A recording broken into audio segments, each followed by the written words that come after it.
Mordor to Hogwarts to Gotham, the nerds have come together to create a show for nerds by nerds.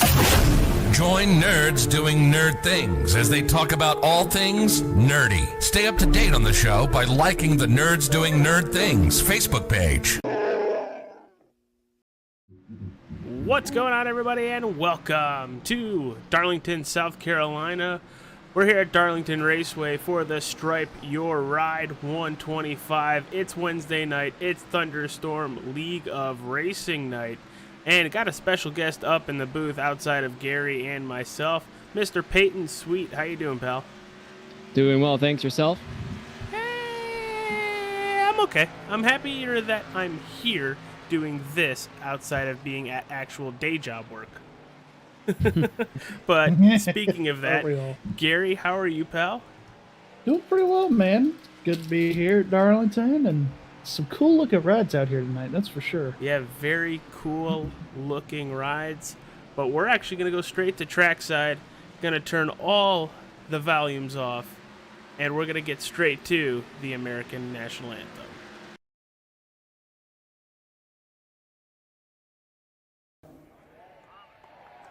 Here to perform our national anthem, please welcome award-winning, multi-platinum country music icon and star of the upcoming Fox series Monarch, Trace Adkins.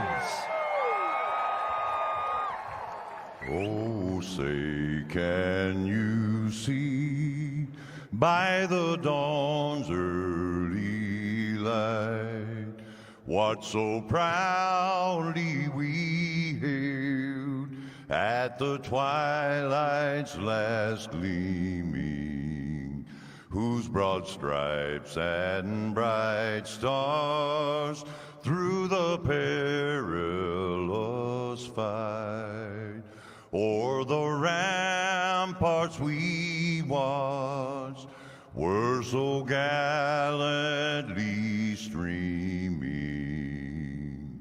and the rocket's red glare, the bombs bursting in air, gave proof through the night that our flag was still there. Oh, say does that star-spangled banner yet wave o'er the land of the free and the home of the brave.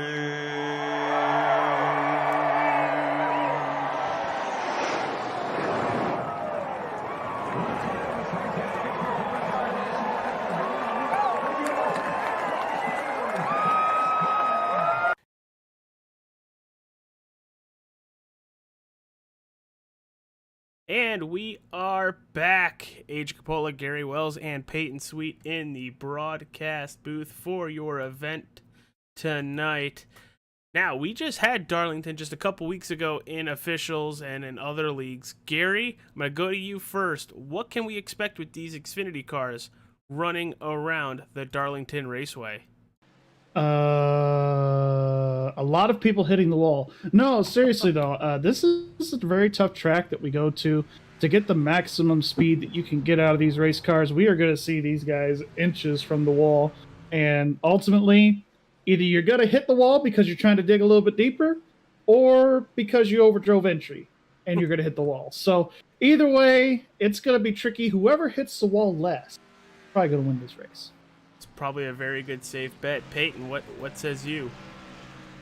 I just keeping your car clean. That's going to be the biggest thing of this race. We're seeing the practice right now. A lot of guys trying to get themselves against the wall, and a lot of them have been hitting it or spitting themselves out. So as long as they keep their car clean, they might have a chance to win tonight.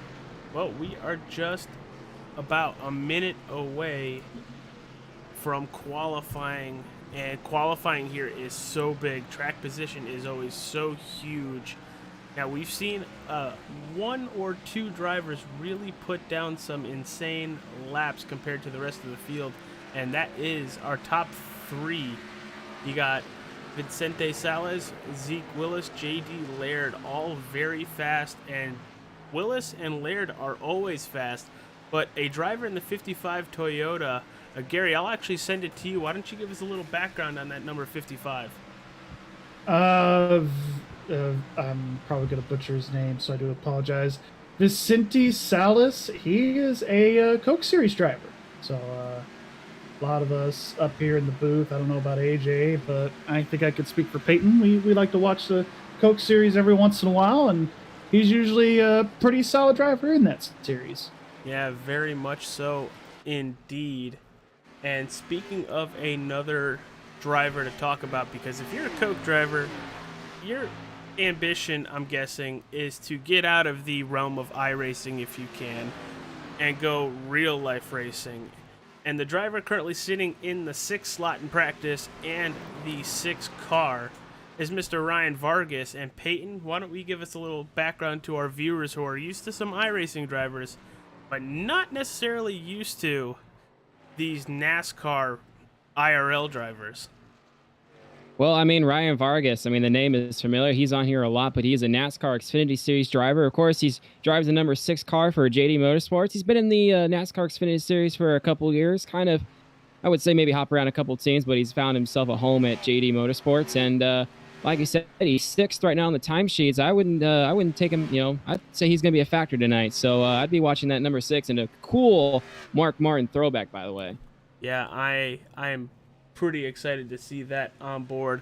But before we get to qualifying, there is one driver we've been focused on all practice since we've gone on the air, and that is driver of the number 48 Philip Bridgman machine. Philip Bridgman, we got some awesome news for you, pal. I don't know if you were told that already, but you also might not be at your computer screen, so let's hope he's here. Yeah, I'm here, Alex. Hey, Philip. We have a little surprise news for you. You have won the, I guess, money pool for the best scheme at the throwback race here tonight. Dang, that's amazing. Yeah, I'm not saying any of the broadcasters had a hand in it, but your peers and admins both or all agree that that throwback scheme to, I think, 2012 Jimmy Johnson is absolutely awesome. And, well, I know Chase Baker or Noah will get with you for your prize later on, but good luck here tonight. Where'd you pull that scheme out of? Like, did you think about it, or was it just like, oh, this is cool? Honestly, I had another idea for the throwback scheme, but and I saw this one, it was just like I couldn't pass it up. It looked amazing. All right, brother. Well, good luck tonight. 95 laps around Darlington's going to be very tough, and if you don't start with a headache, you might end up with one, but good luck, pal. Appreciate it. All right, guys. Well, qualifying is about to start. Who are your picks? Now that we've had practice, who are your picks going into qualifying, and then right after that, the race? Who are you looking forward to seeing battle with the Lady in Black tonight? Peyton, you go first. Well, I mean, I'm looking at the guy that's in P1 right now, Vicente Salas. I mean, obviously a Coke driver, but he's got a lot of experience, obviously just run, very recently. I mean, and right now he's, with a 29.45, I think he'll be the guy to watch for. Gary, why don't we get your thoughts on that? Yeah, honestly, there's a lot of good guys out here that we've seen running the series on a regular basis. I am not going to go out on a very tall limb here tonight. I'm going to go with 55. Yeah, you as well gonna go with Vicente. I'm actually gonna go with one of our regulars here tonight. And it might be a shock to you guys, but I'm gonna go with Mr. Zeke Willis in that 30. I 100%. He's 20 on the racetrack, 30 in sim. 30 My in bad. sim. But he's actually on the track right now, and he's in that beautiful throwback to Tony Stewart, the Home Depot Toyota Supra there, and would not be surprised if he comes home either with the pole right now or even with the win tonight. Always consistently fast and always within that top 5 or top 3. But this place is so hard to drive. I turned laps earlier, Gary and Peyton. I can get 1 and 2, but the minute I got into turn 3, it seemed like I did not deserve a right side of my vehicle. Yeah, turn 3 is always challenging, I've noticed, for me to get right because it's just so much flatter. Not necessarily the radius of the turn that gets me, it's just the fact that, even though it's 2 to 3 degrees of banking less than turns 1 and 2, it's just the entry getting to 3, it's so hard to manage. Either taking the right side off your race car or you're underdriving it and just sticking right to the bottom all the way around, which there are a couple of different ways you can go about this place at Darlington, especially in 3 and 4. There are 2 distinct lines, but I think where you're going to see most of the speed tonight is up in that middle to high lane. Yeah, I'm guessing with this being such a tight racetrack, you're really going to be fighting for a lot of attrition here tonight. How long can we see side-by-side racing, Peyton, before we have to get single file? I think you're going to see in the first couple of laps. I mean, they're going to be probably clawing for position. Then they're going to just kind of fall into a single file line because it's going to be really early on in the race. You don't want to try to wreck your car too much, and position's going to be key at a track like this. So, yeah, I definitely have to agree with that. Yeah, I do as well, and it looks like we are almost at 25 drivers, so that's a lot of race cars on track right now. JD Laird, top of the leaderboard, followed by Zeke Willis and Tyler Tinsley just finishing his lap time in 3rd. Philip Bridgman goes 4th. Right now, currently sitting in that 5th slot, the driver of the 60 Winn-Dixie machine, Mike Robinson, might pull him up for some chats throughout the race. I know he's always open for it. Yeah, he loves talking to us up here in the booth. We are so honored. There's not very many people that do like talking in the booth, AJ. It's very rare.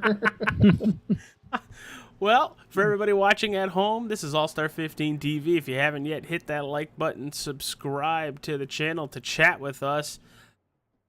You have all of our channel partners rotating in the bottom right-hand corner, and in the chat are their links. I'm AJ Capola, Gary Wells, and Peyton Sweet in the broadcast booth. We just have about 6.5 minutes left in qualifying, and just about a quarter of the field has qualified so far. But here is the 72 of Doug Neal hitting the line. Does he improve from his 5th starting slot? No, he does not. But after his first lap, Vicente Salas goes P1 in that 55 with a great lap, a 29.50, half a tenth faster than JD Laird. Yeah, and you're really going to see qualifying here tonight, similar to last week. The first lap is going to be the money lap. This track, you just tear up your tires so much, and you get a lot of wear even just after a couple of laps.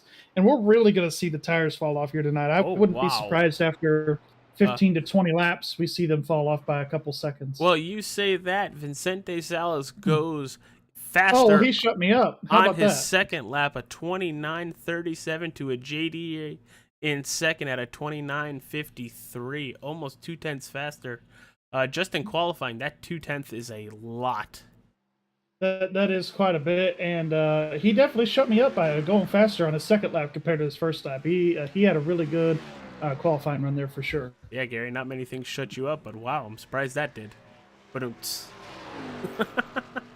Steve Accardi in the Maxwell house. I love Wednesday nights. Wednesday nights are great. Steve Accardi goes P7 with a 29.80. Gonna jump on with Lucas Martin in the 50. Oh, that 15 scheme is beautiful. He is off to. He's showing off the 15 of. Looking for it in this leaderboard, or I would call program. But Peyton, since you're watching the racetrack on your end, what is something you kind of expect with these Xfinity cars getting around the Darlington Raceway? Like, how many laps do you think we're running tonight on a fuel run? Well, I'm not really sure how big the fuel tanks are, to be honest. As I was just watching Zach Duscher put up his second lap faster, by the way, Gary. So you look like you're running all the right places. But I mean, they're as I'm watching a couple of these guys, they're getting very loose. Actually seeing Vicente even saying that his car was just a little loose there in the Toyota, and a couple other guys, they were losing their back ends trying to push their car to the limit. So, you know, I'm not really entirely sure how this is going to go tonight, to be honest with you. Well, Yeah, not entirely sure either. I mean, I think the fuel load's at 60% here. I don't think they run much fuel in these cars to begin with. So it's going to be interesting to see how long these guys can go on a tank of fuel. It's hard telling. Looks like they might be running a full tank. I'm not. yeah, they are. They're running a full tank here. Oh, they're running a full tank here. Well, I've seen it here. They could go about 60 laps or so on fuel. Obviously, they'll pit before that because of the tires. I don't think the tires will hold up for about 60 laps here. We'll see these guys probably pit about every 40 or 50 for tires for sure. Looking at Sean Lester in the 47 GameStop car, he's doing a throwback to the 2013 Matt Kenseth car. A lot of throwbacks tonight, and so far, they are all phenomenal. Yeah, they are all good-looking race cars here, and Sean is looking pretty okay here for his first lap, or second lap rather, I guess. Yeah, his first lap did not record a time.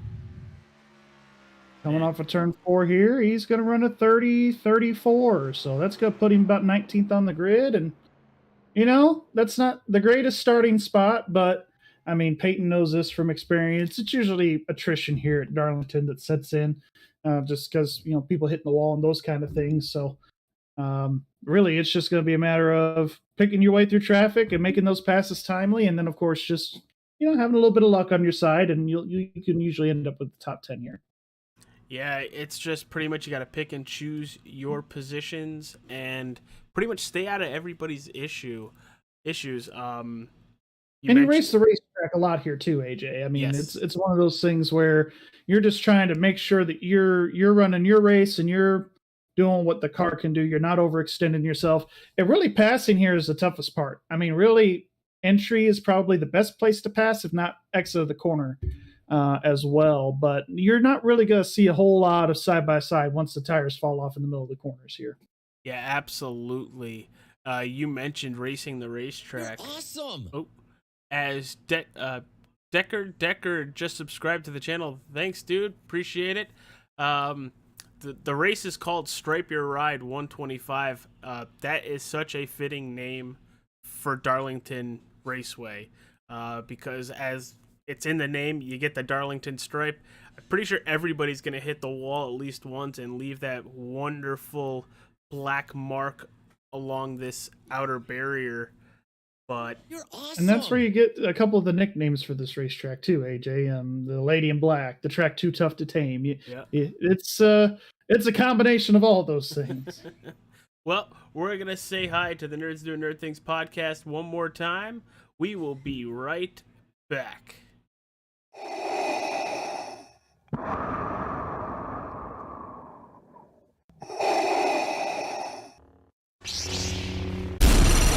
From Mordor to Hogwarts to Gotham, the nerds have come together to create a show for nerds by nerds. Join Nerds Doing Nerd Things as they talk about all things nerdy. Stay up to date on the show by liking the Nerds Doing Nerd Things Facebook page.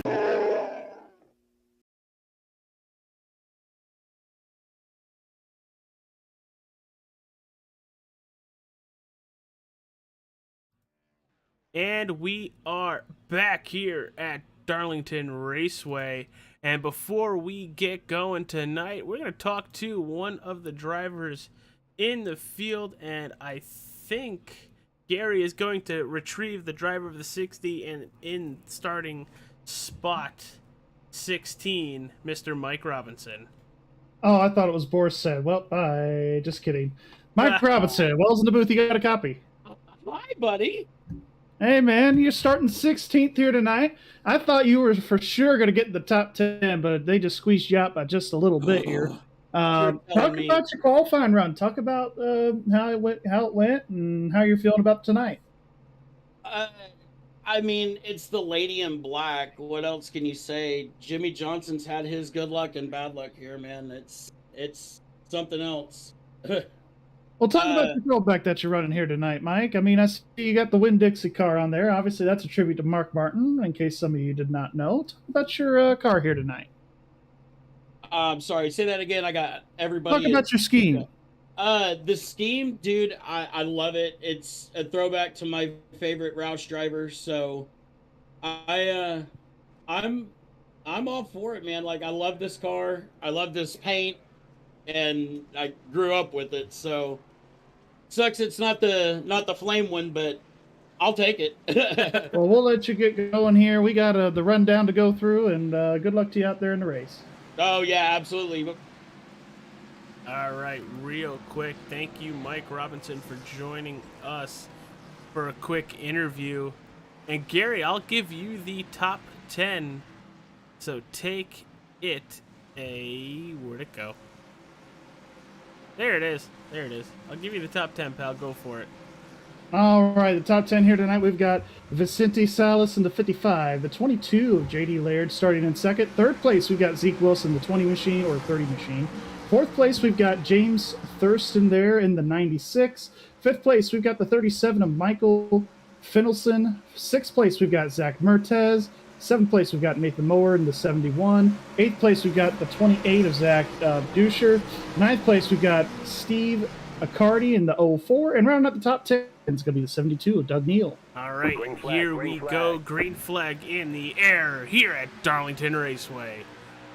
First time under power, heading towards turn one, side by side. The first couple rows, you have Salas cut it a little early and get the lead. Great move. Yeah, a little bit of trouble for a couple of these guys already. We saw the 75 get a little bit sideways, at least I did, towards the middle of this pack. And a couple of guys, the 31, he got a little bit loose off of 2. So these guys just trying to find their way, trying to find their marks throughout this track here. As the 60 and the 30. Oh, we got cars around, AJ, in the back here. It looks like the 747, maybe? Ooh, that's the Duracell 1 of Matthew Enns. Oh, and he gets hammered. Yeah, he sure does. And that number 1 machine, caution is out now. That's going to leave 79 of CJ Allman. Yeah, the one there, he was pretty loose there, AJ. Yeah, looks like he might have bounced off the wall. I think we'll see what the replay shows. Yeah, we're taking a look at it right now. He's gonna go up, kiss the wall, and then get loose, and Charles Bachman with nowhere to go. Yeah, that 14 there of Charles just finished him off there, and really nowhere for that one car to. Well, I mean, he was trying to save it, and really nowhere for the 14. I'm curious on who. Oh, Baby Ruth. What is that? Yeah, that was CJ Allman in the 79 car there. 79 just plowed right through him there, and that'll bring out the yellow. Oh, well, as we do every time a car goes upside down on All-Star 15 TV, we are gonna go in car with Matthew Enns. Once I find the cockpit view. You know, it goes up, clips the wall, you know, still good, and not good. Houston, we have a problem. And here it comes. And that's just the worst feeling ever as a driver. You're sitting there, you're hoping that everybody is able to go to the outside of you, and you just wait for the wreck to go by, and then the last second somebody just comes by and hits you. Yeah, and he was out of the groove. He was away from everything, and still gets tagged by CJ Allman. Great catch there, Peyton. Yeah, and I'm showing here that they are shortening the caution by 1 lap, so now it is 2 to green for these guys. Looked like with the CJ Allman there, he just had to check up. It was too late. He hit the back of the 85 car, and that kind of sent him right sort of down to the 1 car's path. So unfortunate situation there. 85 also takes out the 15 as well. So both got damage as well in that wreck. Yeah, it's just one of those things early on in the race. You got to be leery of that a little bit as a driver. You know these tires are new, these tires are fresh, especially here at Darlington. With the lack of grip that there is, you just gotta be watching out for where you're going. Yeah, gotta have a awareness all the time under green, because anything can happen. People can come out of basically nowhere, and you kind of saw it happen there. But I think the lights Yeah, are for gonna sure. go But it looked off. like the 79 might have been having internet issues too, AJ. I was looking back and noticing that where he kind of blinked out several times during the opening lap there. So could be one of He those actually things where pulled off maybe track. he could be one of those things where he didn't even see the one car until he blinked back into the server. So got that too to deal with. Yeah, especially with everybody being on an internet bandwidth. You could be there 1 second, you could be not be there the next. We see it a lot in iRacing. But we are just about a half a lap away from hitting that restart with that iRacing official pace truck. Going to take that left-handed turn down pit road as we're 2x2 again. Salas, Laird, and Willis, your top three right now. Look at that number 96 of Thorsten running that Tony Raines DLP car. The only thing that's missing off of that is the Car of Tomorrow wing. We don't talk about the car tomorrow, Wing. Hey, I thought it looked cool. Might be the only one, but I thought it looked cool. You and Mike Robinson. I'm in good company then. Green flag, green flag. Salas with an excellent launch there. It looks like he's trying to pull the 96 with him. Not a great launch by JD or Willis there.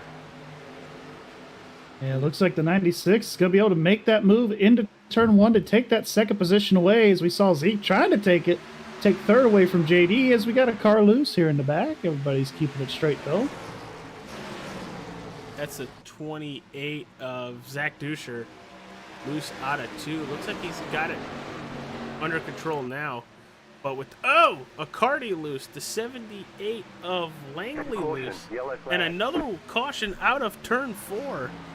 David Hardin and Tyler Tinsley having an issue.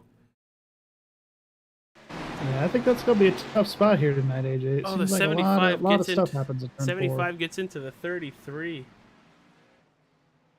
Yeah, looks like they make a little bit of contact there, and that will send that 33 around and knocks it down and gets out of there. At least there's no after hit like we saw with our first caution. Thought it was absolutely. The 33 just comes down into Yeah, the 33 75. came down a little bit on the 75, and there's not a whole lot of room there in turns 3 and 4. Once you're in a certain line, you're committed to that line. It's very hard to try to pivot and maneuver your car around. I mean, after all, AJ, even though this is a sim, these are 3,400-pound stock cars. So these guys got their hands full a little bit around this mile and a third racetrack. Yeah, and kind of back to what I talked about before the green flag tonight. Turn 1 and 2, it's not easy, but it's also not difficult. But we're seeing a lot of issues with 3 and 4. Is that because of how tight it is? Is it because of the difference in angle? Gary, kind of give us a little insight why turn 3 and 4 is so difficult. I think it's a little bit of a difference in angle and the speed, too. 1 and 2, you can fly through there without really having to get on the brakes a whole lot here. I mean, you play with the throttle a lot, but you're not really getting on the brakes much. Turn 3, that entry, you are on the brakes for quite a bit, well into the corner. And then you're just focusing on getting that car to rotate and turn. Some guys, they like to dime in the corner a little bit, go in very deep on the low side, come up to the high side, and then get exit low. And some guys will run the ringer all the way around the top side, and some people will just ride around on the bottom. So it's a very difficult corner. There's a couple of different ways to approach it, but I think with the radius of this corner, too, being a sharper and narrower corner, it can lead to some trouble spots here on the racetrack for sure. This is why we call Gary the NASCAR historian. I mean, I haven't even told you why this place is in egg shape yet. Isn't there like a swamp? There used to be. We could talk about that later. Okay. That's costume material. Well, Later costume material. Here comes the beautiful, beautiful Best Buy car trying to find out who that was. I think that was Ian. That is That was Ian 27. Slager. That was Ian Slager. Yep. I believe that is a AJ Allmendinger throwback, if I'm not mistaken. Yeah, It is. That brings me back probably to right when I started watching NASCAR, because I only got into it within the last 15 years. Yeah, that's a 20. I think it's either it has to be 2011 or 2010. Throwback to AJ Allmendinger there. Back to his days at Petty. And what does this do now? It puts him back on the lead lap, by the way. He's been getting the wave around the last few cautions. So maybe we'll see him try to start advancing up through the field here. Yeah, Well, for sure. Ian, our lone Canadian, I think, in the field. But so far, we're gonna take a look at this 85 because it's got me thinking of a little Adam Petty throwback here. It is an Adam Petty throwback indeed.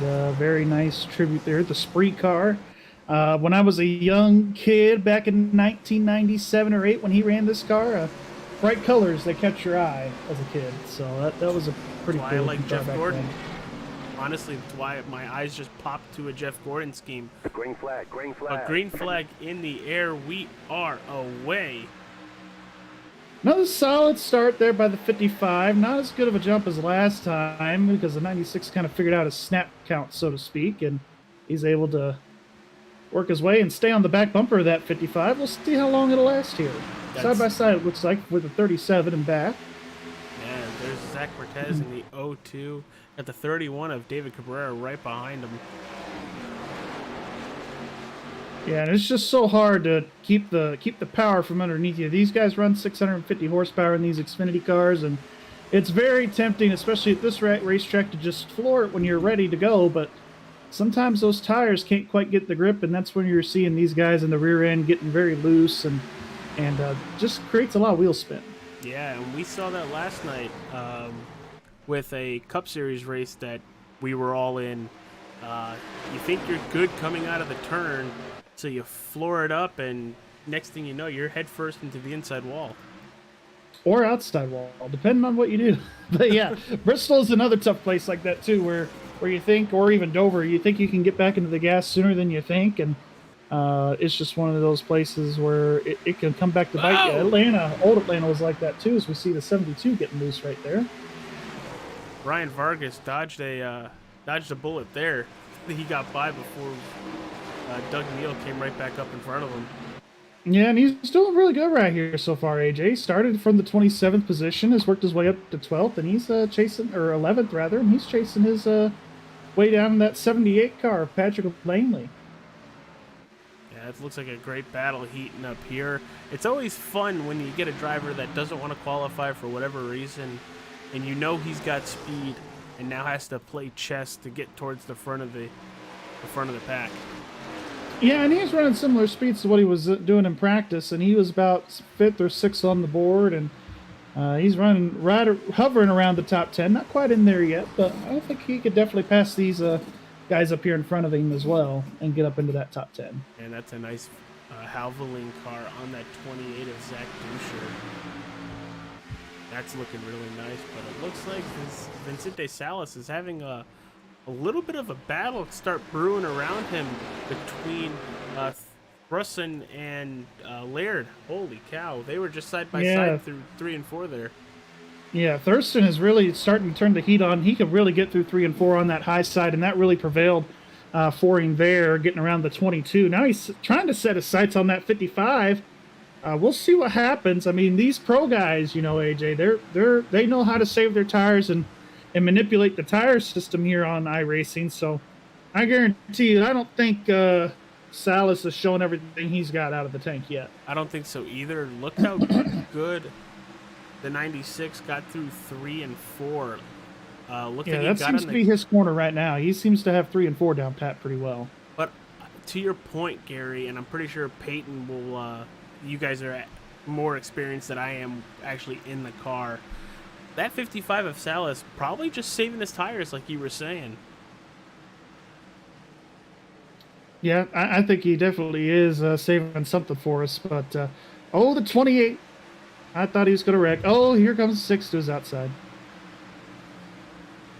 Yeah, these guys are battling like heck back here for around 8th or 9th position here. Zeke Willis working his way up through the front as well. Back up to the front, rather. He's up to 7th spot here. There he is. There goes the 6. He got a crazy loose, Fargus did at the XO2 that time. So far, so good. 17 laps in out of 95. Oh! The 78 of Langley. Now with the... Here he comes. He's going to make his move here on the 30. Oh, they got up into the fence. And that was not a good move on the 78 right there. That was not kosher. Oh, he hooks the 28 into the fence. That's going to bring out a yellow. And that's the thing here too, AJ. That's just right there was Zeke Willis. That was a bad couple of corners for him there. He got shoved up into the fence by the 78. And honestly, that really messed him up for the exit there. And he was up into the fence trying to get out of the fence. And Peyton knows this as a driver. When you get up into the fence here at Darlington, it's hard to pull yourself off of it. He gets a little bit loose here on exit and just hooks the 28 into the fence. Now, yeah, Peyton, unfortunate circumstances. we're going to be going into turn 1 with the 20 car of Willis, and you got Langley to his inside. I'm going to hit this wonderful play button here and kind of take us through what happens. All right? All right, let's play it. Go ahead. So You see here, he just gets kind of put in the wall. And like Gary said, once you're in the wall, it's hard to get off it here. And just kind of coming out of the corner here out of 2. Got 28 coming up on him. And just really, just unfortunate circumstances there. And also takes out. Yeah, run out of real estate. Doug Neal gets involved in that as well. Just unfortunate circumstances. Now, as a driver, Peyton, put your driver cap on. If you were the 30 right there or the 20 there, Zeke Willis, what do? Are you going to be holding your line, or if you see the 78 just dive bomb going into one like that, are you usually the guy to let him go, or are you just going to hold your line? It's too early to be being aggressive. I'm going to be, I'm going to let him by. I'm going to ride the outside there, and I'm not going to try to force it or battle him into the corner because, like just happened there, I don't want to be put in the wall. So, but I'm also more of that conservative guy. I don't want to be making moves too early. It's only lap 21 here. Yeah, 95 laps. It may not seem like a lot at a mile and a third racetrack like Darlington, but it is a long, long race here with how tough it is, with how narrow this track is, and how track position is a premium. If I was at 30, if there's anything that I would change out of that incident, if I was at 30, I would have just rolled out of the gas and let him go. If he wants to dive bomb like that, let him hit the wall himself and not use me as the wall, causing to ruin my race. Yeah, very, very true there. Unfortunate circumstances with Willis. But luckily, these guys get a reset. They do. Everybody gets one. And Zeke has used his reset because he's got a full car again. But it looks like Jarrett Manning stays out, and that's going to bring Garrett Britton right behind him, and also Ian Slager. Speaking of Jarrett Manning, let's go ahead and pull him on up here. Let's see what he was thinking on this staying out call here.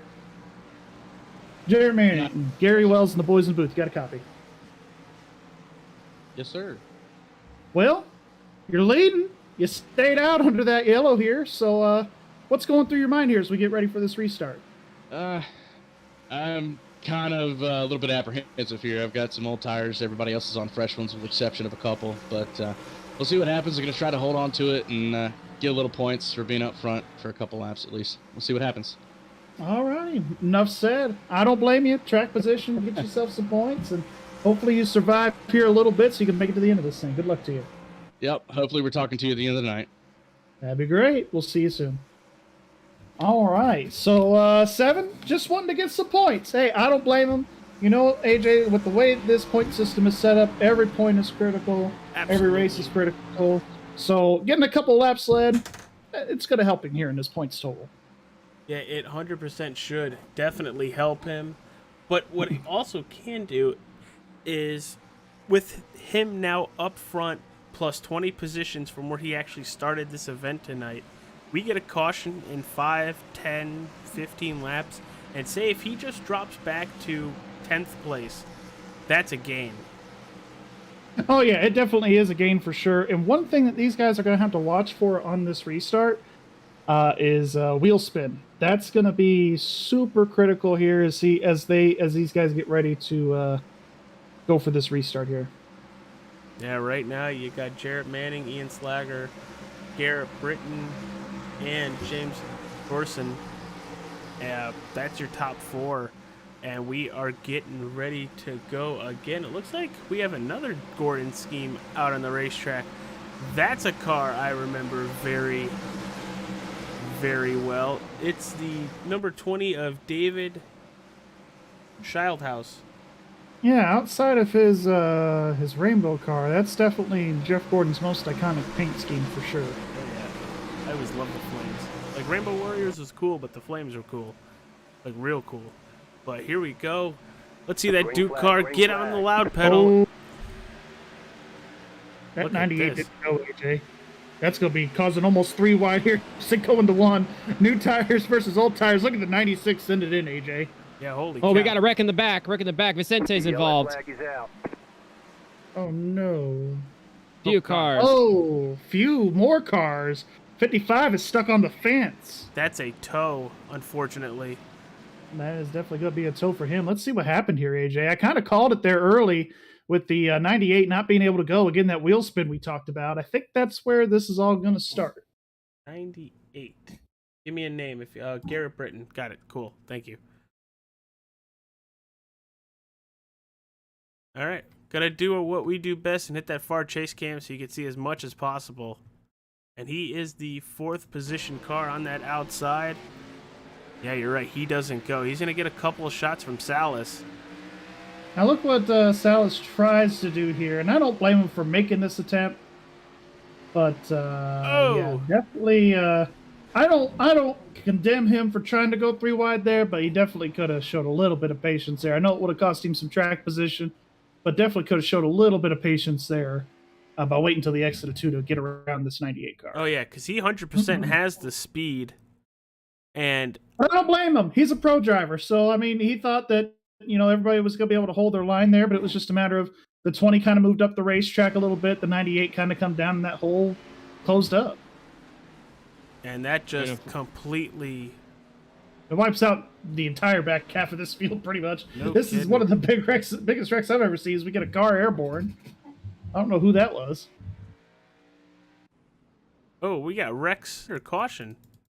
Yeah, and it looks like the 55 has called it quits tonight. He said, see you guys later. All right, we're going to look at this 98 of Britain as he's coming with a full head of steam. Oh! Oh! Right in the back of CJ Allman. What Yeah, was just that? right into the back of the 79. I'm not sure what that was all about. Is Maybe that- there's a... Is that just not paying attention and CJ Allman just spitting him out after that? Because he... I'm not quite sure. I don't know if that was just retaliation of some sort or I not don't paying know any of what. attention, but But the I 75... mean, you gotta be watching your relative there. That's tough. wow, the 75 gets hit for no reason attached to that. Tyler Tinsley there, just a poor victim in that affair. Yes, Yeah. I'm looking for his name. There he is. Was expecting him somewhere else, but yeah, look at that. Even CJ Allman's car, you see that Baby Ruth scheme just completely destroyed right there. Yeah, nothing he could really do about it in that circumstance, unfortunately, and it's gonna be a tough one to get around these guys and get your car fixed and all that. I think the 75. I don't know if he already took his fast repair and got hit again and has more damage, or if he's just waiting for it to get real bad and then use his fast repair. Now There's always a couple of guys. We're going like to drop that. back to the 10th slot of Devin Mosley. That front end of that car, it looks like a straight up modified right now. Not going to be a Yeah. very good aerodynamic vehicle until he gets that fixed.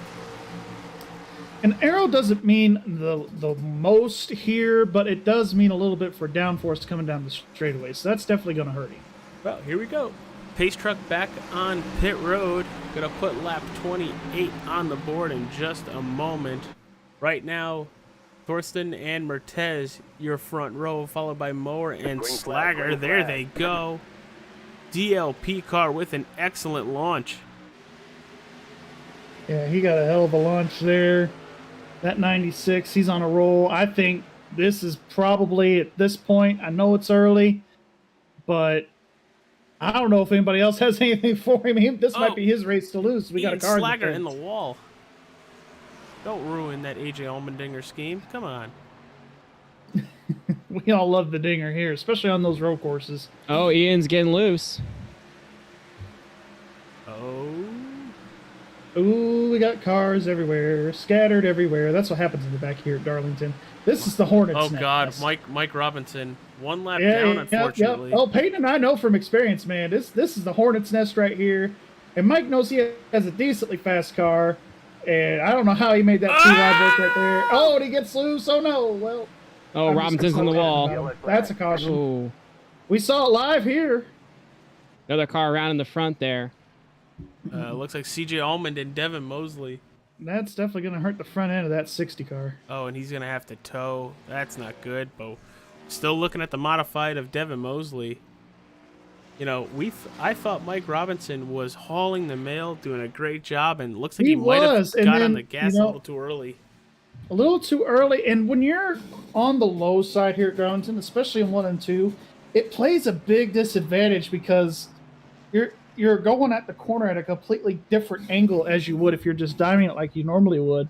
So I bet you in this situation here, he thought he could gas it up just a little bit early, and it knocked him sideways and got him into the fence. Well, we're going to jump on board with Mike Robinson to see his kind of reflexes going into this slide. I'm going to jump right in there. Oh, you hear those tire screeches and everything.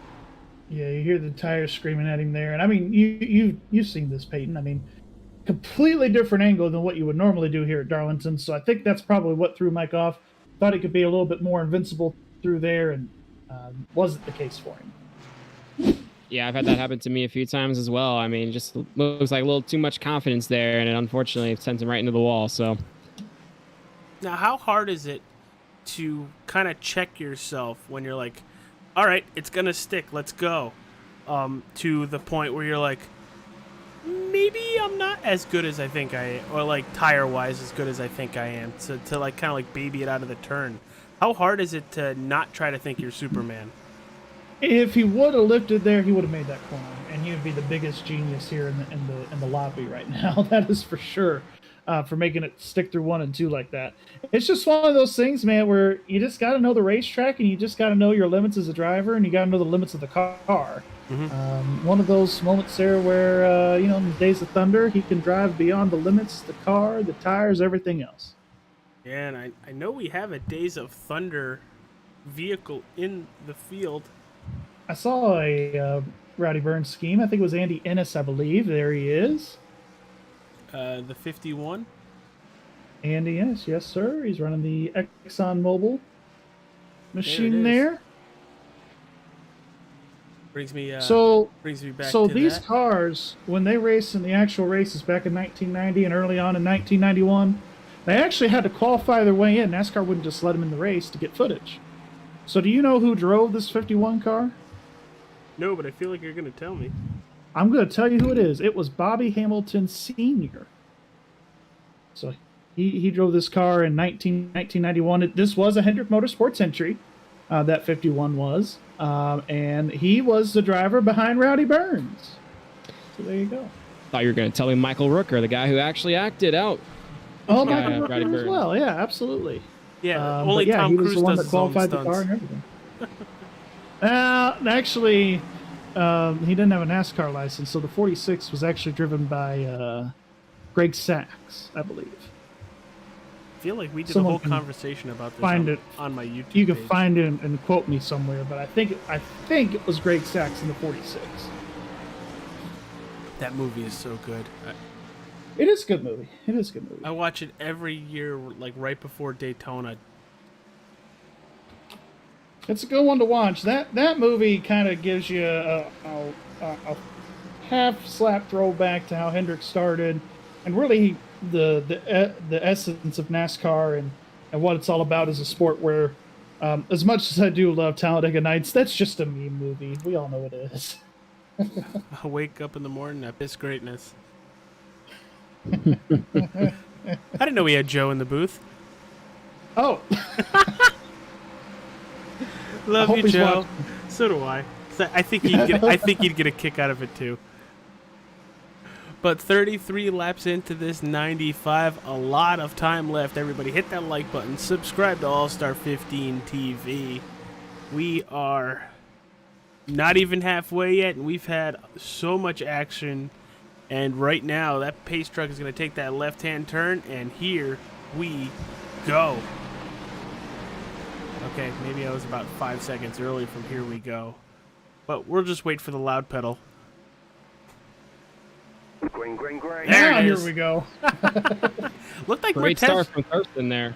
Yeah, Mertez definitely looked was. like he wanted to jump it just a little bit, but to avoid that penalty with the restart zone, had to get right out of it again. Got a little bit of a log jam here. Traffic jam at 140 miles an hour. World's Here in the fastest back traffic with jam. the 5, the old 4 getting loose off the corner.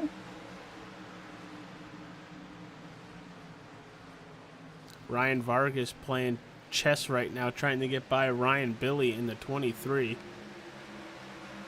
Yeah, I think it's just one of those things where Ryan is just being patient. He knows he's got a good car.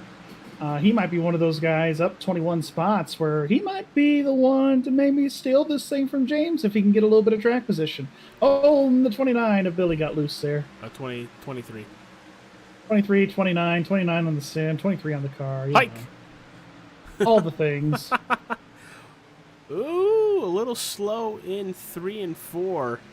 Now, as everybody can see at home, the lights are on here at the Darlington Raceway. We are converting into a night race from a day race. How much is that going to change the track, Peyton? I know you're really good with changing the car throughout the race, getting it under your control, and from hot day to cool night. Kind of break us through how Darlington is going to change tonight. I mean, the track's going to get cooler, so naturally it's going to probably add a little more grip. But as I say that, I watched Matthew Edens in the one car go right into the wall. So as the night comes on, the track's going to get cooler. Your car might feel a little different. You may start to get a little more confident, but you don't want to be too confident like Mike Robinson, because the car isn't going to stick throughout every corner. You might still wreck it, but you're going to find just a little more grip as the night goes on. Oh! Ooh, and Matthew Edens hits the wall again. Ooh. Yeah, we saw that one on stream. Evasive maneuvers from Garrett Britton. Yeah, he pancaked the wall there. It's just one of those things. Yeah, I agree with you, Peyton. We got a big wreck here. 51's involved, among others. It's going to start with David Harden here in the 33. Oh, they're already wrecked by the time we get back here. Oh, dear. Did he get up into the fence off of 2? Let's see what happened here, AJ. We are definitely going to see what happens here, because that was a big one. You sure did. How did I know that? How did I know that? Years of wrecking experience. Thank you. It's exactly what did it, but Rowdy Burns goes hard into the inside wall. Yeah, that's going to be a tough lick for him there. He's going to have to use his reset if he hasn't already. But, yeah, that it turn 2, it's tricky. You really don't want to be up where he was right there. There's a lot of marbles and stuff up there, and that's really just not the line off of 2. And that's what really got him up into the fence there. But add on and follow up onto Peyton's point about the track changing. This car will tighten up a little bit, not by much, but a little bit, to where he was saying you're going to get a little more confident, a little more cocky with the car. But you still there's still a lack of grip here. Doesn't matter what the temperature of the track is, just because this track is just so worn out. But at least with it being a night race now and a cooler track, it does give you a fighting chance. Yes, it does. As Baby Ruth goes flying on that outside. We will step away for just a couple moments. We'll be back, but take a quick look at the Nerds Doing Nerd Things podcast.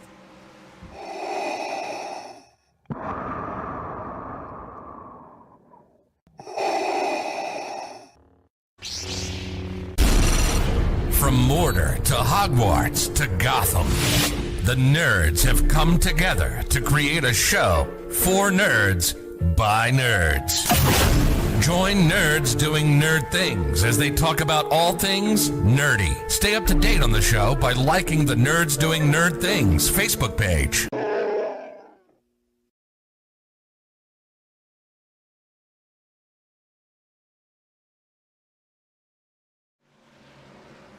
Welcome back, race fans, to the virtual Darlington Raceway. Kudos to thanks to Nerds doing Nerd Things podcast for sponsoring for this stream here tonight, as well as Wrestling Over Everything. Their channels are on a rotating basis there in the bottom right-hand corner, and of course their links are in the description below. And subscribe to All Star 15 TV. That's where we're at tonight. I'm joined here with Peyton, Sweet, and AJ Capola here in the broadcast booth. Peyton, you and I were just talking a little bit during the commercial break there, and it's going to be interesting to see who the comers and goers are going to be here as we get later on into this thing. Yeah, as we kind of mentioned, a lot of guys already out of this race, and some guys we haven't really talked about up there in the front, and some of like the one-offs I'm seeing, like Vargas back in 6th position here, so someone who started in the back of the race today, up in the top 10, and with a fairly clean car, and I think he still has a reset under him as well. So keep watch for him throughout the night. Yeah, we're really starting to see that attrition take place for sure. Should be getting the one to go here, I'm pretty sure. We are indeed. The lights are off. That beautiful pace truck. And you see the 96. He's pretty much taking the inside lane, and that really does have an advantage here at Darlington. Taking that inside lane. It seems like the tires grip the best there, and you just control the race a little bit better. Being able to get into one, you kind of have a lower entry, which helps. But I'm surprised we haven't had more wrecks, AJ, on the straightaways here on this restart. So now that I say that, where's my door? Here we go. Knocked down some wood right here. So that way these guys don't have a 30-car wreck here on the front straightaway. If they have a 30-car wreck, everybody's getting out of their car, and we're going to do 1 foot lap. Well, AJ, you and I both wouldn't make that. We'd be dead by the time we got to turn 1. Yes. Yes, very much so. Unless somebody told me that there was like a fudge sundae waiting for me at the finish line. Payne would be able to beat us if they said there was alcohol. I mean, what? Oh, you know it. Here we go to the restart. Green flag is back out here. Great start from James Thurston there. Another great restart from that DLP car. Yeah, very good. Now looking right behind him, he's got Mertez and Willis, followed by Laird in 4th. Outside of Thurston, 2, 3, and 4 are our regulars up front. So this is a heck of a battle for newcomer Thurston up here. Yeah, I'm kind of surprised that Mertez is up here. He said he doesn't really run good here at Darlington, and he's running the 2nd position. It's definitely a tough little racetrack for sure, and definitely kind of been the dark horse a little bit, if you will. And he's been able to keep that car clean and out of trouble, and it just makes me a little bit nervous here. As we see a car in the wall in the back behind us. Yeah. When these guys run side by side at the exit of turn 2, even on these restarts, I still kind of hold my breath a little bit because it gets pretty crazy there at the exit of turn 2. Yeah, it does. As they're flying underneath the flag stand here, as they're catching. It looks like Oscar Henson very slow. Oh, that car is destroyed. Yeah, that car is destroyed. He's going to pull out of the way here and make sure everybody can get on through. And that's what you kind of do here at Darlington. Back in the day with this place, the banking that these guys are on now, that was the emergency runoff lane back in the day. Now it's kind of the opposite, as you saw the 85 there at the exit of turn number 2 pulling down to the apron. They used to race on the apron here, the first few races here, and then they realized, if I run on the banking, that's actually faster. Well, and with Gary leading on with the 85 there, I think he had to use one of his resets earlier in the race with a previous wreck as well. So unfortunate circumstances for him here. Yeah, he's just going to be playing right around tonight the rest of the race, be a couple seconds off the pace, and that's not fun here at Darlington either. I'd almost rather just park the car. Yeah, go enjoy the rest of your night, or at least try to. But we're looking at this Mosley and Lester battle. Got Amtrak on the 5, and you got GameStop on the 47. They're kind of on an island of their own.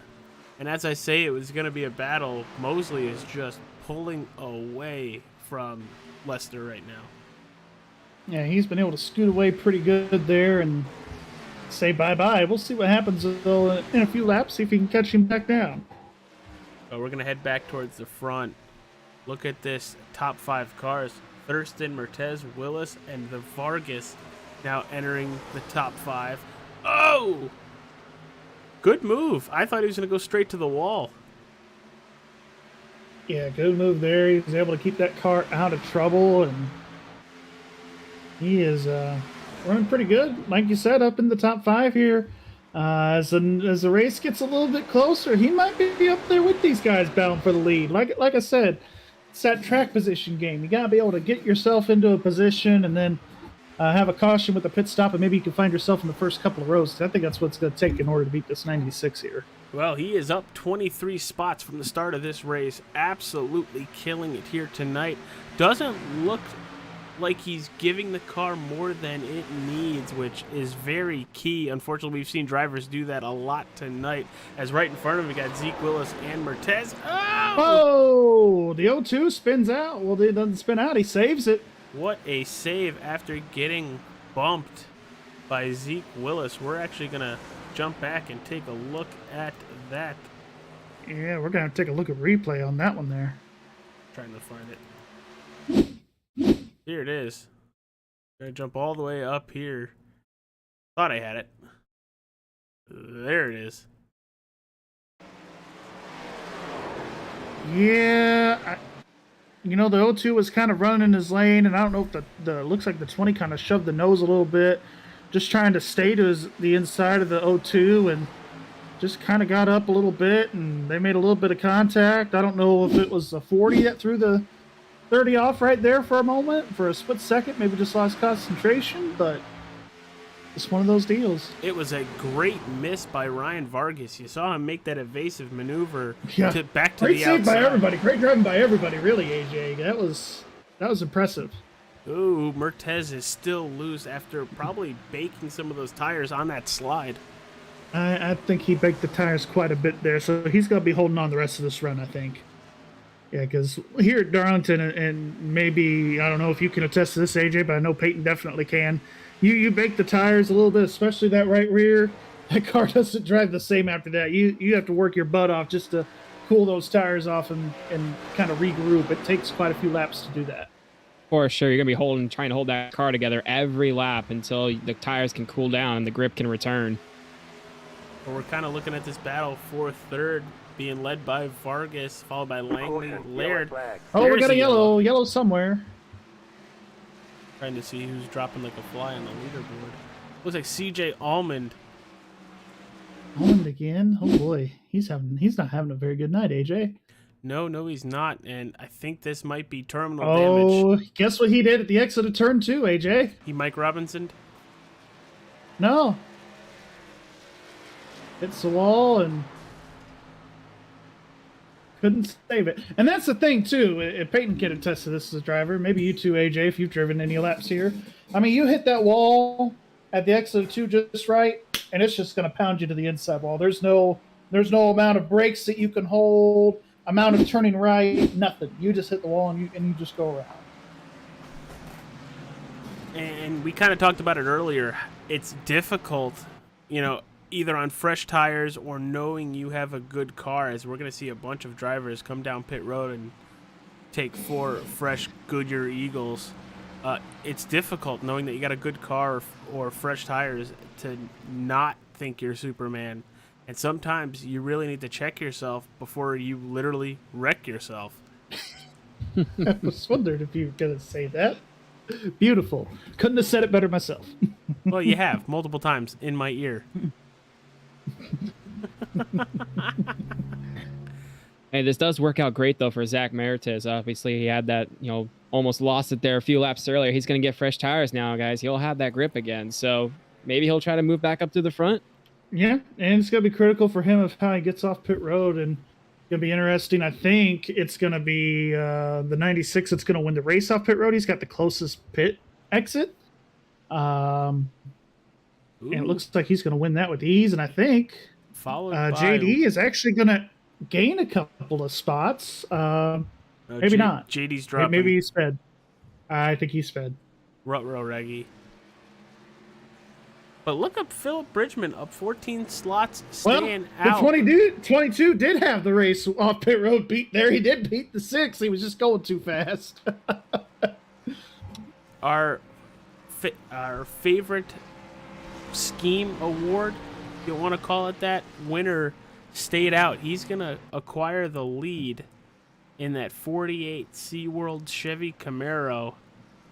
Gonna get himself a couple of bonus points in the process too, AJ. Yeah, we talked to him pre-race after we found out who won that contest. And why not show him off a little bit more when this restart's going to be very interesting, and I have no clue what's going to happen to that 48 car. He's got some stones of steel by staying out there. I'm surprised he's staying out here. I wouldn't. They made an AC/DC song about his stones. Very nice. But look at that. A driver we're not used to seeing up here in that 31, David Cabrera. He's a lap down, or gonna get the wave around, but he was a lap down. Not used to seeing him back that far. Well, and he did tell us last week, AJ, that this is not one of his better racetracks. So, and I've heard him say that a lot, and then finish top 5, if not win the race. Well, he said he's not very good here, and he certainly backed it up tonight. That's like saying Riot Motorsports racer Scott Ramler's not good in IndyCar. Oh, I'm not good. Wins the race. Oh, I suck here. Wins the race. This track. Ramler's on a whole level of alien, though. Yeah, he could say how bad he is, and then blindfold himself and beat the field by like 4 laps. Yeah, he's pretty quick. But we're about to throw that green flag back up in the air, right on lap 56. Holy cow, we're already on 56. That was actually a really good green flag run there. Mm-hmm. Hopefully we get more of that so we can do a certain up the crank here. I thought that was going to be way worse than what it was. I thought we were going to have to end the stream, AJ. No, I'm not that bad. Like, honestly, I'm bad. Just not that bad. But there goes the iRacing pace truck to the inside. Well, let's see how long Philip Bridgman can hold this lead, or is he about to shock the field? Green flag, green flag. Ooh, a little restart games there. It's going to give him a little bit of an advantage heading towards turn 1. I think he wanted to go on the iRacing green there because he knew he had older tires. He's going to slide job in front of that 69, whatever he is. Almost called him 69. Whoa, there goes the 6. Nice save by Vargas there. And Ryan's going to do 20 push-ups after this race. He's hit the wall twice. Ryan Billy is. He's going to do 20 of them. And look at this. You got Bridgman locking up that inside. We're sticking with this, not just because it's probably going to cause a wreck. Oh, no! Oh, Zach in the wall. It does cause a wreck.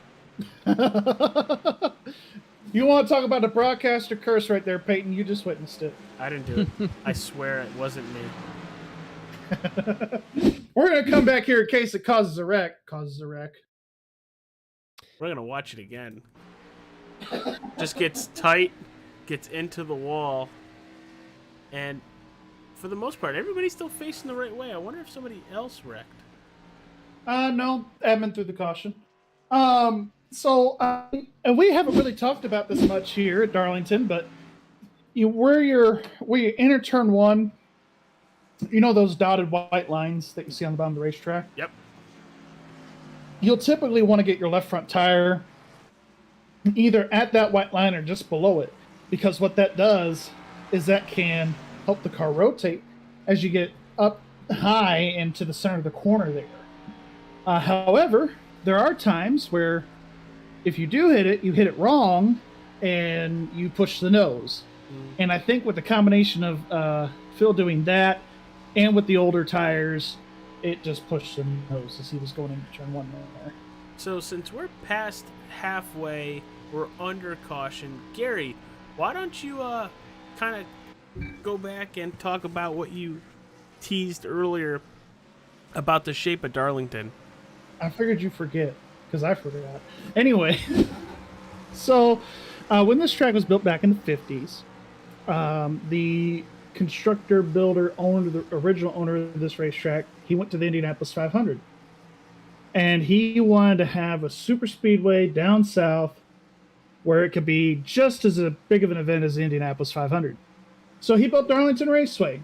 He bought some land. There was the owner of the farmland that he bought it from originally had a minnow pond at this portion of the racetrack where you see turns 3 and 4 today. And the owner of said minnow pond said, if you try to build your racetrack in the middle of this pond, I'm going to kill you. So he built around the minnow pond. The minnow pond is no longer there, by the way, but that's where you get the tighter radius of turns 3 and 4 and the wider radius of 1 and 2. And honestly, I'd say with this race going on for about 70 years now or so, I think it's had its own history as far as the stock car side of the racing of the motorsport world goes, and I think it's been a good success. Not as big as the Indianapolis 500, but it's definitely one of the bigger events in the Southeast. That's for sure. Well, I think it's considered one of the crown jewel events in NASCAR, the Southern 500. Yeah, the Southern 500, you always want to win the Daytona 500 and the 600. That's kind of your triple crown. And honestly, when the Brickyard was big in Indianapolis, when they were on the oval, that was one of the big ones too. And you still want to win in Indianapolis in NASCAR, but in my opinion, it's not as big winning on the road course as it would be the oval. Well, I'd like to see them run that oval with the cars we have now, because the racing we see with these cars, I feel like it would bring back a good Indianapolis show. But, then again... Well, and it's a good compare and contrast. I mean, if you look at Pocono, it's very similar in size and banking-wise. It's a very flat racetrack, and I mean, you saw the race at Pocono. It was one of the best they had in about 10, 12 years there. So yeah, absolutely. The one I remember before that where it was pretty good when literally the top 10 ran out of fuel with like 5 laps to go. Yeah, absolutely. And green flag back in the air. Look at the 96 getting a very good launch. Look at Ryan Vargas. He's got his track position here now. Kind of wish he Let's was see in what the he Discord. can do from that second spot. And it's just one of those things, AJ, as they're going into turn 1. I wish he was in our Discord as well. We got the spinner here, 75. He was 15. Anyway, they all kept going straight. We're good. There's a car running the wall. Oh, we got a car in the fence. 98 of Garrett Britton. He hit the wall. Oof. That's tough. And he's going the right way again. He's going to keep it going. But Ryan's bought his track position, and you can't get a launch on that outside lane, but if you go look at this battle for the lead now, that 6 is all over the tailpipes of that 96. Yoo-hoo, I am here. He's just letting him know he's there. He's just going to rattle his cage a little bit. Oh, I wouldn't be surprised. Turn 3 and 4 kind of runs like a short track. Kind of runs like a short track, and you see how Ryan's just able to float that car to the outside there. Not going to be able to make it quite work that lap. Little loose on exit there. We've seen that a lot tonight. And right now, everybody, we're going to take a couple laps, and we are going to crank it up.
we are back after that Crank It Up, sponsored by both the Nerds Doing Nerd Things podcast and Wrestling Over Everything.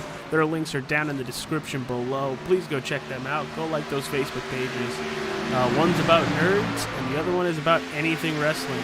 Go enjoy those conversations, add to them, and thank both of them for helping out the channel. Are they nerds in their own right, though? Oh, they're psychopaths. I mean, yes, nerds. But along with those channel partners, we already started with Breast Cancer Awareness Month with that beautiful pink ribbon next to our channel partners. I don't have any sponsors by them at all or any ties, but that's coming up. I always like to show my support. I know with our race team, we're going to have some nice pink skins coming in soon, so be on the lookout for those on the channel or in one of your other league races. But look at this. Vargas, followed by Benelson and Childhouse. Yeah, I mean, I'm seeing James. He's pulled away from these guys for sure. But the way I'm seeing him drive this car, I mean, all around this racetrack, he is definitely trying to run some Q laps. He's been pushing that car for all it's worth here these last few laps. It's paid off for him, but we'll see if it pays off for him here in the last few laps here. See if these guys can run him back down a little bit. I wouldn't be surprised. You know, we're less than 25 to go. Actually, in a blink of an eye, we'll be done with almost. And it will be gone here because of that 51. Oh, the 51's in the fence. Yeah, there goes Rowdy Burns. He was waiting for Cole Trickle to put him in the fence. Change my tires. I don't know what for, Cole. It's over. That lead, like you mentioned, it is closing after watching the 51 of Andy Ennis in the wall. But the three cars right behind him, Brian, Michael, and David, all under a blanket, still battling for that second spot. We're all battling for that second spot. And, you know, with Vargas here, he's running pretty good here tonight.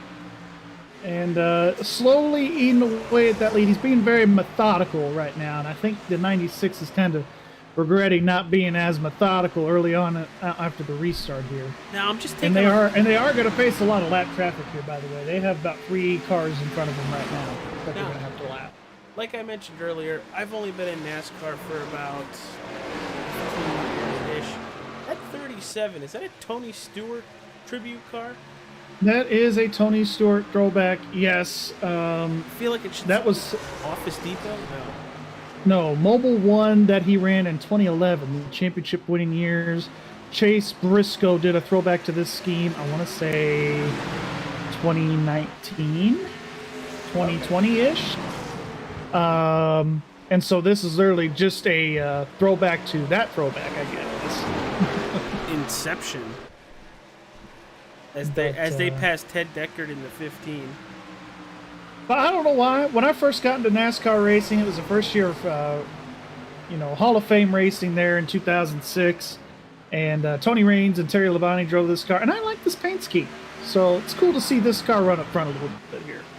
Yeah, absolutely. And it translates well onto an Xfinity car, to be honest with you. But looking through the field, looking for other battles, there really isn't any. Maybe Devin Mosley, as he's trying to catch Charles Bachman for 8th. But up front, this top 4 is literally the battle on the racetrack. Yeah, this is probably some of the best racing you're going to see here. And another little tidbit. So when NASCAR switched to the car tomorrow full-time in 2008, at the end of the 2007 Hall of Fame Racing sold their Gen 4 cars to Justin Allgaier. Justin Allgaier did not change the paint scheme from the Hall of Fame Racing colors. So he had this paint scheme in a lot of his race cars when he won the 2008 ARCA Championship. Oh, no kidding. Yeah, so it's the exact same car. They bought 4 or 5 cars from Hall of Fame Racing, and they were really good cars, too, because he won a lot of races in 08. But he also had a little bit of lady luck on his side that day when Scott Speed, and Ricky Stenhouse, wrecked each other in the season finale, lap 1, turn 1. It was great. Well, as they're getting by the 33 of David Harding to now go a lap down. It did close that gap between first and second. Thurston and it is going to slow the 96 down a little bit. Oh, the 15 is spinning out right in front of him. No, where's he going to go? no. He's going to hit him. And that's the thing as the leader. That's what sucks right The yellow there. flag is out. The yellow's out. And it's going to bring out a yellow there for sure. The 15 just didn't. The 96 had nowhere to go. The 15 just kind of had a lazy spin, and 96 kept picking wrong. He kept picking where the car was, and just ended up hitting him, unfortunately. We're going to jump on board with probably a very, very upset number 96. And kind of just like what Gary and Peyton said, he had nowhere to go. We're going to watch this happen in real time. And, I mean, he's on the brakes here. He's trying to go back, and he was just going too fast right there where he was losing it. And if he would have slowed up and maybe just stayed to the high side, I think he might have been able to avoid that. Oh, God. The 37 in the wall as well. Watch this. Watch what he does to get by this wreck. As you're kind of going to see it in reverse here because scoring and timing is weird. He's going to completely miss everything. But he's not slowing down at all. Nah, he definitely Days of Thunder that narco brakes, that's for sure. That's all the things right there. Oh, he pounds the wall like you were saying. Holy cow. That's going to leave a mark. Hopefully he's got a fast repair. If not... You want to talk about the Darlington stripe. That is the Darlington slam right there. That's the... He probably just ruined his race as well if he doesn't have a fast repair waiting for him down in pit road. It's going to be interesting. Looks like the 6 and the 20 are going to win your race off of pit road, and James is going to come out in the 3rd spot. Well, you have a couple people. You have one driver that has stayed out. It's a 78 of Patrick Langley. Ballsy. We've seen it a couple times, but now that the leaders are off pit road, we're going to go take another break and take a look at the NDNT Open.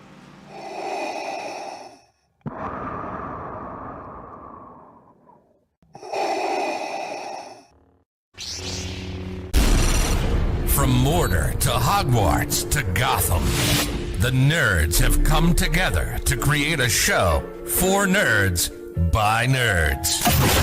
Join nerds doing nerd things as they talk about all things nerdy. Stay up to date on the show by liking the Nerds Doing Nerd Things Facebook page.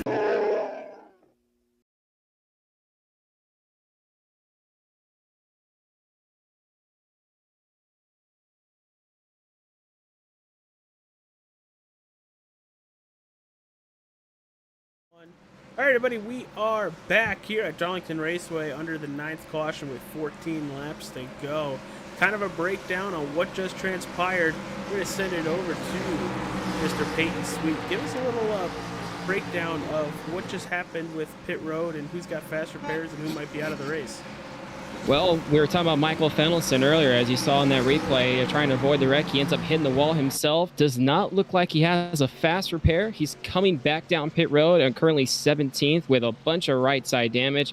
Probably still trying to get that fixed, so he stays on the lead lap. In addition to him, driving the number 47, Sean Lester. He had some damage prior to the yellow. He's used his fast repair up as well, so hopefully he'll be able to fly up through the field as well.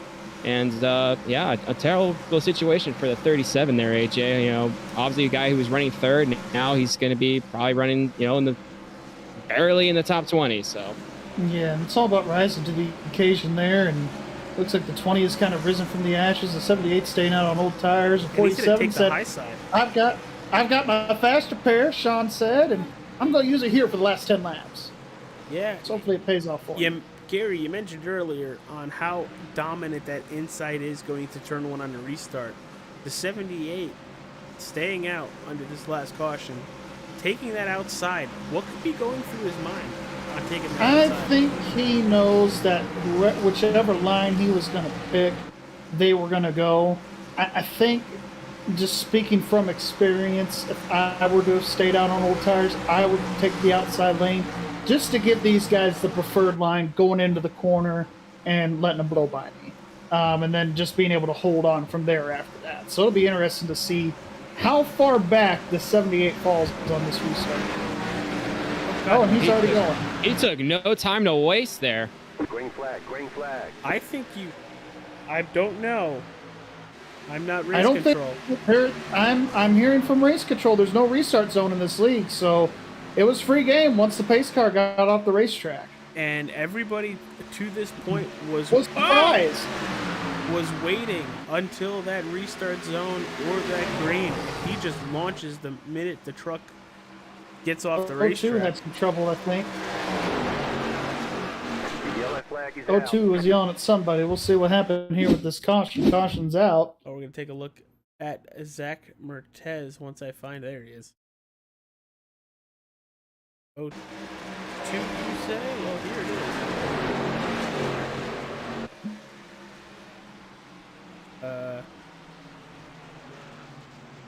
Let's take a quick look at David Cabrera, maybe.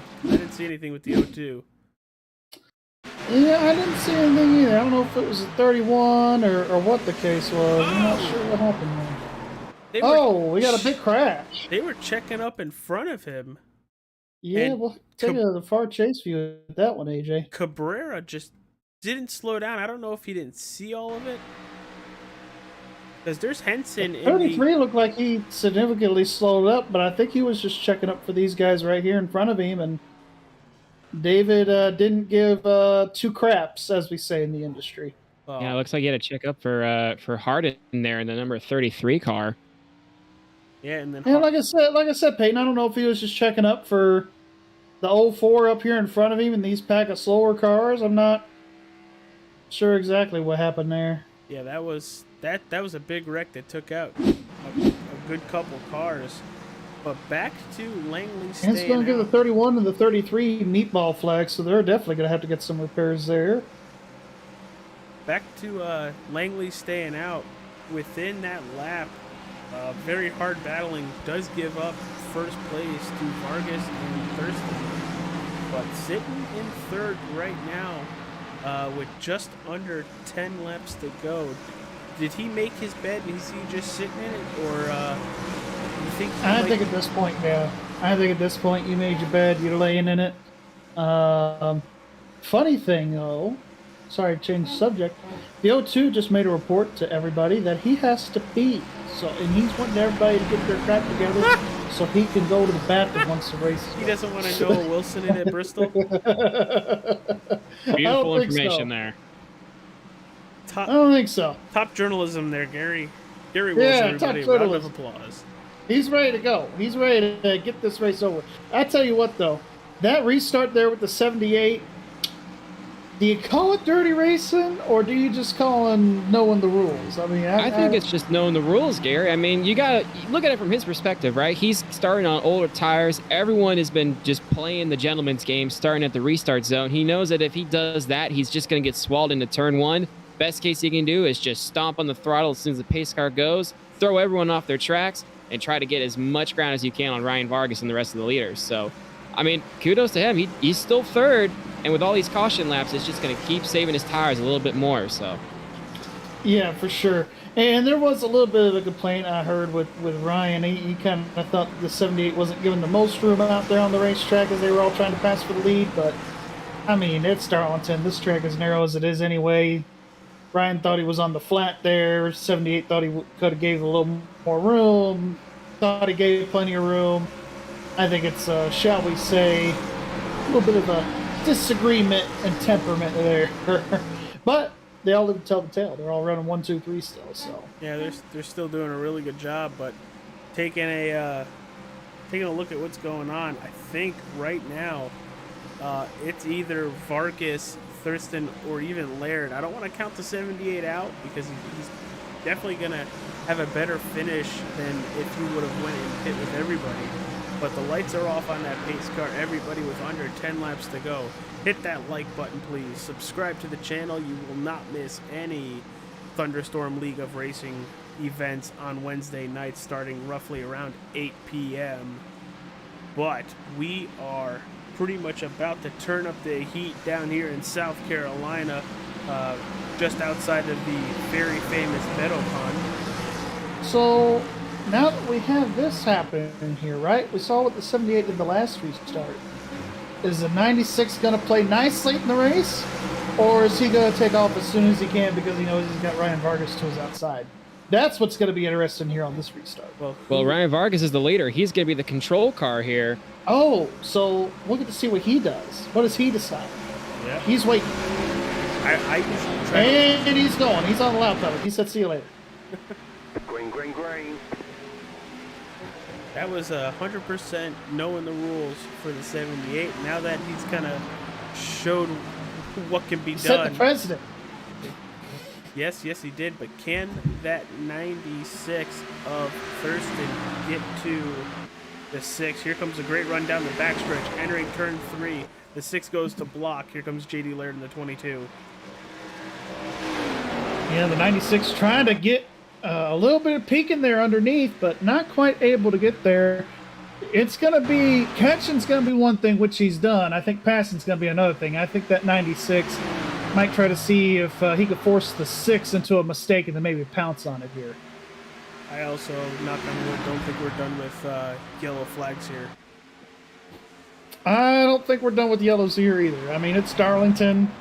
A lot of stuff's going to happen here in the last 5 laps. They come to 5 to go this time here at the line. Vargas with just a 10.5 second lead over Thurston. Laird kind of a half a second back, just sitting in the catbird seat if anything happens between these two drivers. Vargas with the fastest lap of the event last time by. 29. Yeah, Vargas is really hauling the mail here now. It's going to be tough. That's a pro driver you got to pass, and that's a real-life pro driver you got to pass. So the 96 is getting there in the center of the corner, but it just seems like Vargas is able to take off with a little bit of a better drive off the corner. Well, we're in a chase view of the 96 of Thurston, kind of watching how he gets through the corners, backing up turn 1, giving him the nice run down the backstretch. Yeah, getting a decent run down that back straightaway, and the 6 kind of struggled there through the middle of the corner again. It looked like he got a little bit loose, but he's able to take that looseness 96 in the and wall power out of off. 4. Yeah, 96 in the wall out of 4 there. Got a little tight.